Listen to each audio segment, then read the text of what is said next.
dalam kitab 1 Petrus pasal 2, 1 Petrus pasal 2, ayat 18 sampai 25.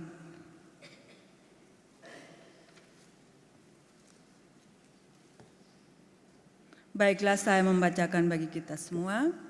Penderitaan Kristus sebagai teladan. Ibu Bapa dipersilakan berdiri. Ayat 18.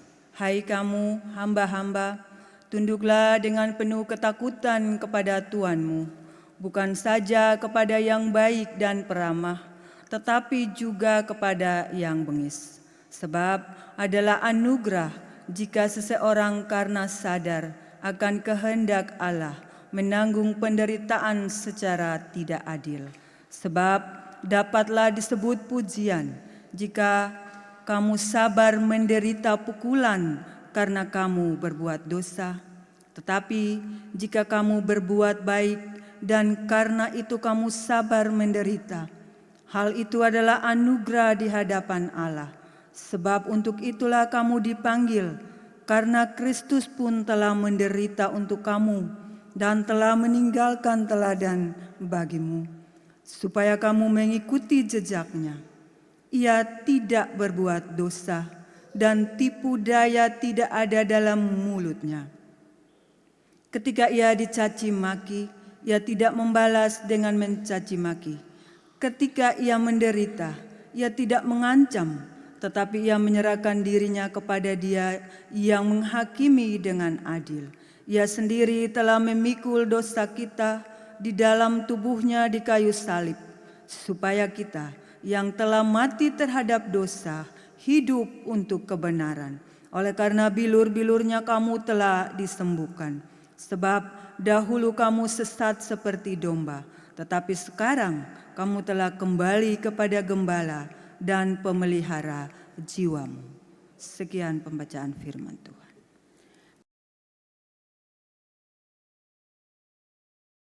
Dan shalom, Bapak Mama kekasih Tuhan, firman Tuhan kita diberi terang tema Yesus menderita akibat dosaku. Yesus menderita akibat dosaku.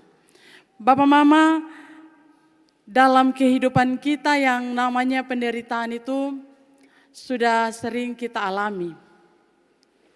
Penderitaan itu bisa berupa sakit, mungkin kita kehilangan, mungkin juga karena kita ditipu, atau mungkin kita juga dianiaya. Kita mengalami KDRT dan lain-lain. Dan siapakah orang yang hidup di dunia ini yang tidak pernah mengalami penderitaan? Kalau dia bilang tidak pernah mengalami penderitaan, itu berarti bahwa dia berkata bohong. Karena sejujurnya kita yang ada, setiap manusia itu hidup pasti akan mengalami yang namanya penderitaan. Tidak ada satu orang manusia di bawah kolong langit ini yang luput dari yang namanya penderitaan. Penderitaan itu selalu ada dalam kehidupan kita. Termasuk ketika kita melahirkan, itu juga kita mengalami penderitaan. Tapi penderitaan yang baik, seperti itu. Ini terjadi karena penderitaan itu merupakan sebuah peristiwa yang selalu mengiringi perjalanan kehidupan setiap orang di muka bumi ini. Karena itu, kalau ada orang yang bilang dia tidak pernah mengalami yang bertemu dengan penderitaan fisik maupun batin, sesungguhnya dia sedang berbohong tentang dirinya kepada orang lain. Nah, pertanyaannya, mengapa penderitaan itu terjadi pada manusia? Kalau mau dibuat dia punya klasifikasi Bapak Mama, atau kalau katong bilang dia punya pengelompokan, maka sumber penderitaan yang disebabkan karena kelalaian dan kesalahan pribadi sering terjadi dalam kehidupan kita. Contoh Bapak Mama, ada orang yang menderita akibat dia punya kelalaian sendiri. Akibat karena dia mungkin menderita karena kelalaian dia mengemudikan kendaraan bermotor, akibat karena dia mabok dan dia bawa motor dalam keadaan mabok, itulah lalu dia celaka dan menderita. Itu akibat penderitaan itu diakibatkan oleh dirinya sendiri. Bekerja tidak hati-hati, kemudian tidak waspada, atau bekerja hanya asal-asalan saja, dan kemudian dia mengalami kerugian dan menderita. Dan yang kedua, Bapak Mama, menderita karena perbuatan orang lain. Menderita karena perbuatan orang lain, misalnya dia tertipu, dia mengalami kecurian, terus dia diperas, dia dianiaya, dan kemudian dia dipukuli. Padahal dia tidak salah apa-apa. Dia tidak salah apa-apa.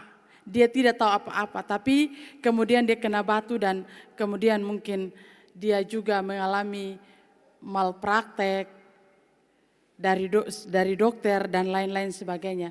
Atau mungkin dia duduk-duduk, tiba-tiba peluru nyasar, tembus masuk di tubuhnya dan meninggal. Itu karena orang lain, kesalahan karena orang lain.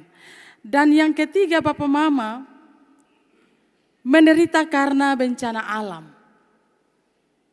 Misalnya karena gempa bumi, gunung meletus, banjir, dan juga longsor. Atau mungkin kita pernah mengalami seroja. Itu penderitaan yang kita alami karena alam. Dan yang terakhir adalah menderita karena iman. Misalnya karena saya harus melakukan ajaran Kristus, lalu saya dapat olok-olokan. Saya ditolak, saya dipersulit dan lain-lain sebagainya. Atau mungkin ada orang yang mau, artinya dia ini hidup, dia pun hidup ini selama ini orang lihat bahwa ini orang ini son pernah bertobat. Dia pun hidup begitu saja. Tiba-tiba dia mau datang, dia sudah berubah, dia mau bertobat. Tiba-tiba orang mulai membuli dia. Katong sudah bisa lihat orang datang kepada Tuhan, apalagi dia orang pendosa. Katong mulai mencibir, mulai bikin ini itu dan kemudian menceritakan tentang segala keburukannya. Orang mau datang bertobat jo, orang semua datang di terang, tapi kita dorong dompi di kegelapan kembali. Ini penderitaan, termasuk dalam penderitaan. Dan Bapak Mama, keempat kelompok penderitaan yang dialami ini memiliki konsekuensinya, yaitu setiap orang yang mengalaminya akan merasakan penderitaan. Saya punya cerita, saya sedikit bercerita tentang pengalaman saya. Itu di tahun 2019 dan mau masuk 2020. Saya ikut arisan, tapi arisan ini bukan arisan di Rote, tapi arisan ini secara online. Jadi kita lewat FB saja. Tapi ini saya punya teman-teman semua. Dan yang jadi apa lagi dia punya sebut yang jadi dia punya pemimpin di situ tuh, ini teman saya, adik-adik waktu kami ada di Timur. Kita bersepakat untuk kirim ketong punya uang lewat transfer dan lain-lain, dan kemudian saya minta supaya saya dapat yang terakhir. Ternyata saya bukan dapat yang terakhir, saya tidak dapat apa-apa. Saya merasa bahwa saya ditipu. Itu juga sesuatu yang saya mengalami penderitaan, tetapi penderitaan itu akibat kesalahan saya. Sudah tahu kalau itu secara online itu katong sudah bertatap muka, ini mana mungkin itu uang, apalagi uang yang dalam jumlah besar. 1 bulan kita arisan 1 juta. Jadi saya harap Bapak Mama dong jangan ikut seperti itu Cukup saya saja yang mengalami itu. Dan itu cukup membuat saya juga pikiran. Karena kita bermain ada 12 orang, maka kalau saya terima berarti berapa Bapak Mama? Lumayan saya dapat itu. Tapi itu anggap saja saya punya tabungan juga. Tapi itu juga membuat saya mengalami penderitaan yang, tapi sesungguhnya penderitaan itu akibat dari kesalahan saya sendiri. Bapak Mama kekasih-kekasih Tuhan, saya kira bahwa itu dari tiga kategori yang ada itu, pertama kita bisa memaklumi bahwa karena kesalahan sendiri kita menderita, karena orang lain dan juga terkena penderitaan karena bencana alam dan kita menderita. Akan tetapi untuk bagian keempat karena iman, kita menderita seiring dengan menimbulkan pertanyaan baru, mengapa karena iman seseorang harus menderita? Pertanyaan yang sama juga muncul dalam kehidupan beriman dari penerima surat 1 Petrus ini.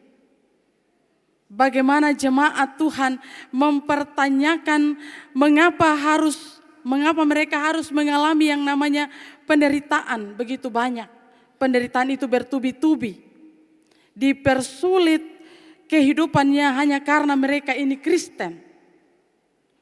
Hanya karena mereka ini melaksanakan ajaran Kristen. Itu yang mereka pertanyakan kepada jemaat pendatang di negeri perantauan. Yang hidup menderita sebab mereka ini adalah pendatang. Sebab mereka ini adalah minoritas. Sebab mereka adalah pekerja yang bekerja pada orang sebagai tuan dan mereka adalah hamba. Ini Petrus menuliskan surat ini. Ia menuliskannya untuk memberikan sebuah kekuatan iman kepada jemaat yang saat itu mengalami banyak sekali bentuk penderitaan karena mereka mengalami yang namanya mereka dikaitkan sebagai pengikut Kristus.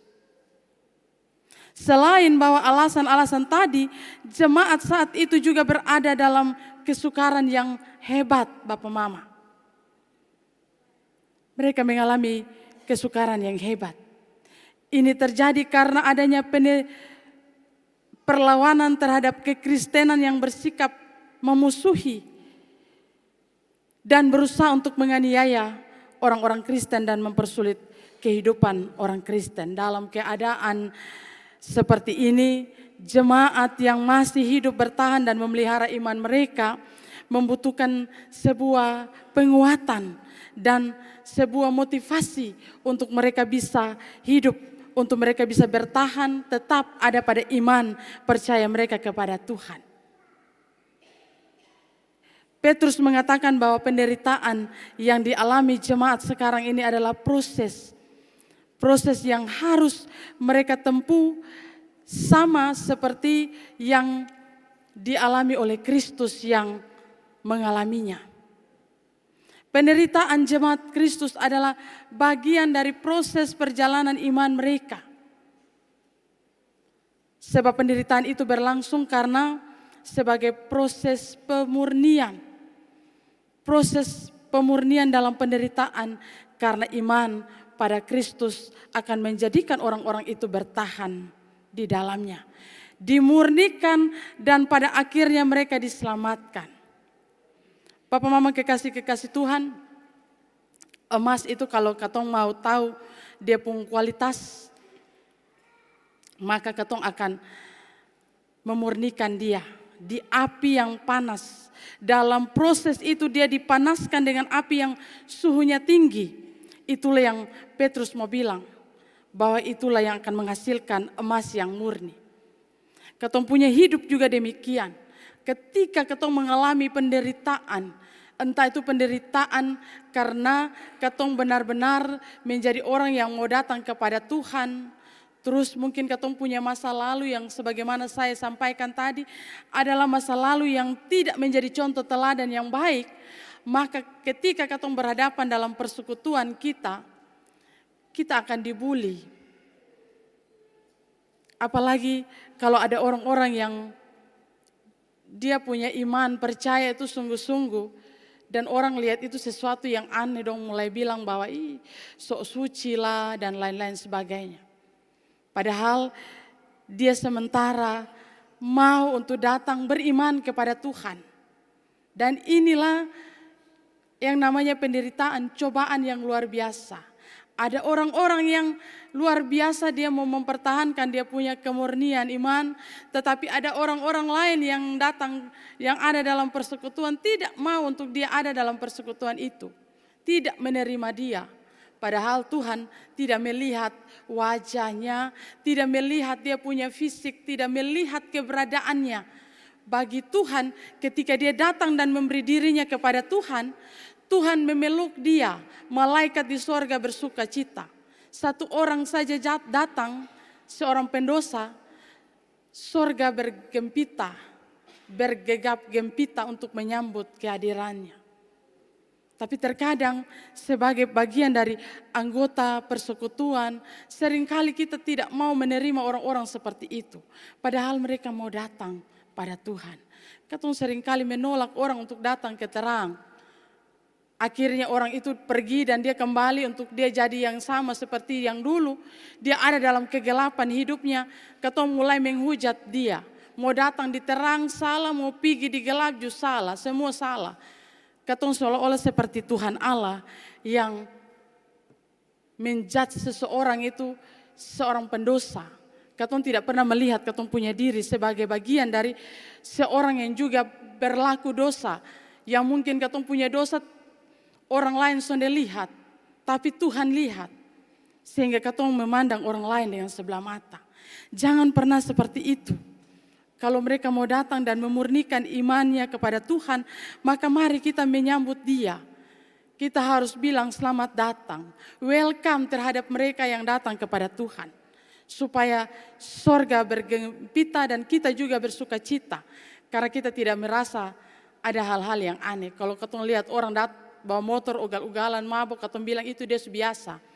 Katong mulai marah, mulai judge orang. Orang datang kepada Tuhan, katong mulai bikin begini begitu, katong mulai pandang, katong son lihat dia pemuka ju. Katong lihat di ekor mata sah. Seperti itu. Tapi firman Tuhan ini mengajak kita melalui proses yang dipanaskan emas itu menjadi murni, itulah kehidupan kita. Petrus maksudkan dalam perkataan dalam ayatnya yang ke-21, sebab untuk itulah kamu dipanggil karena Kristus pun telah menderita untuk kamu dan telah meninggalkan teladan bagimu supaya kamu mengikuti jejaknya. Apa yang dikatakan oleh Petrus ini dalam praktek hidup terjadi seperti ini. Sebagai orang Kristen kita diajar untuk berlaku jujur dalam bekerja dan berkata-kata. Kadang karena jujur kita menjadi bahan olok-olokan. Ada orang yang dia jujur, dia melakukan dia pun pekerjaan, dia sudah dapat jabatan karena dia pun kejujuran itu. Ada orang yang jujur dia bekerja, tapi kemudian ada orang yang datang bilang bahwa, buat apa lu jujur? Lu son dapat apa-apa. Lu kelola uang begini banyak nih. Lu son jujur. Lu sedikit tipu-tipu. Supaya lu bisa beli mobil, beli rumah, dan lain-lain. Lu punya jabatan tinggi tetapi lu punya rumah. Rumah biasa. Padahal orang ini ada hidup sedang jujur. Sedang memperkuat imannya untuk ada. Dia hidup miskin. Kamu itu kalau jujur begini dan begitu dan lain-lain sebagainya. Katong mulai bikin orang pun otak mulai terputar kiri kanan. Akhirnya orang mulai hidup tidak benar di hadapan Tuhan. Dan lain-lain sebagainya. Katong mulai bikin bulan-bulanan orang ini. Jika demikian Bapak Mama, maka pertanyaannya adalah bagaimana kita harus bersikap terhadap semua orang yang menyebabkan kita mengalami penderitaan. Karena mempertahankan iman. Apakah kita harus mengikuti untuk meninggalkan iman kita? Ini menjadi sebuah pilihan. Ada orang-orang yang dia sontahan dengan bulian ju. Dia mulai perlahan-lahan mundur kemudian tinggalkan imannya. Jika memilih untuk mempertahankan iman, lalu bagaimana dengan sikap kita? Jika memilih untuk mempertahankan iman, lalu bagaimana dengan sikap kita Bapak Mama?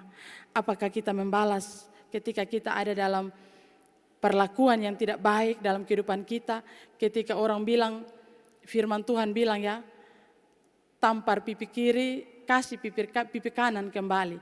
Nah katong mulai bilang bahwa balas kejahatan dan kejahatan. orang mulai berpikir lain-lain. Katong sonde menjadi teladan lagi, tapi Yesus memberikan keteladanan bagi kita dalam bagian firman ini. Petrus juga dalam suratnya mengatakan bahwa sikap jemaat Kristen terhadap penderitaan yang mereka alami karena iman adalah tidak membalas kejahatan dengan kejahatan. Dan itu sudah dilakukan oleh Yesus Kristus. Dia tidak membalas. Kalau dia mau saja dia membalas. Tapi dia tidak melakukannya. Dia tunduk kepada apa yang Bapa minta. Ketika dia dianiaya, dia terima, diludahi, dicaci maki dan lain-lain. Dia terima apa yang ada. Dan ini telah dilakukan oleh Kristus. Dan kita harus meneladani apa yang sudah dilakukan oleh Kristus. Dan ini untuk orang Kristen mau lakukan sesuatu yang mungkin kita harus memilih dulu. Kalau untuk yang katong punya kenyamanan, katong akan pilih itu.